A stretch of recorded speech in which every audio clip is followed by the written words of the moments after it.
આપનું સ્વાગત છે। લખતર વિરામગામ હાઈવે પર અકસ્માત સર્જાતા એકનું મોત નીપજ્યું। કોરી ગામના દંપતી ધાર્મિક કાર્ય પૂરું કરી પોતાના વતન તરફ જઈ રહ્યા હતા ત્યારે અજાણ્યા વાહન ચાલક દ્વારા પાછળથી ટક્કર લાગતા પતિ પત્નીમાં પત્નીનું ઘટના સ્થળે કમકમાટી ભર્યું મોત થયું ત્યારે પતિને ઈજા પહોંચતા વિરમગામ હોસ્પિટલ ખાતે 108 મારફત ખસેડવામાં આવ્યા। અકસ્માતની જાણ લખતર પોલીસને થતા લખતર પોલીસ ઘટના સ્થળે દોડી આવી।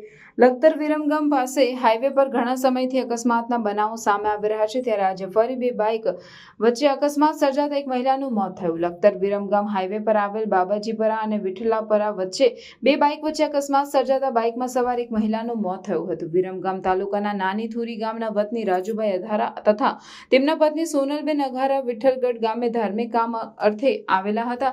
ત્યાંથી પરત પોતાના વતન નાની થુરી તરફ જઈ રહ્યા હતા ત્યારે બાઇક ચાલકને લઘુ શંકા લાગતા બાઇક રોડની સાઈડમાં ઊભું રાખતા પાછળથી બેફામ આવી રહેલ અને અન્ય બાઇક ચાલક દ્વારા ટક્કર મારતા પતિ પત્ની અને બાઇક સાથે રોડ પર પટકાયા હતા, જેમાં પતિ પત્નીમાં પત્ની સોનલબેનને માથાને અને પગના ભાગમાં ઈજા થઈ હતી। ઘટના સ્થળે જ કમકમાટી ભર્યું મોત નીપજ્યું જ્યારે પતિને 108 મારફતે વિરમગામ સરકારી હોસ્પિટલ ખાતે સારવાર અર્થે ખસેડવામાં આવ્યા હતા, જેમાં ટક્કર મારનાર અજાણ્યા બાઇક ચાલકને પણ ઈજા પહોંચતા ખાનગી વાહન મારફતે લખતર સરકારી હોસ્પિટલ ખાતે સારવાર અર્થે ખસેડવામાં આવ્યા હતા। પરિવારજનોમાં શોકનો માહોલ સર્જાયો હતો। મૃતને સંતાનમાં કોઈ સંતાન ન હતું ને લગ્નને 6 વર્ષ થયા હતા। ઘટનાની જાણ લખતર પોલીસને થતાં લખતર પોલીસ સ્ટાફ ઘટના સ્થળે પહોંચી ગયો અને હાઈવે પર જામેલ ટ્રાફિકને હળવો કરી મૃતક મહિલાની લાશનો કબજો મેળવી લખતર સરકારી હોસ્પિટલ ખાતે પીએમ અર્થે ખસેડવામાં આવી હતી।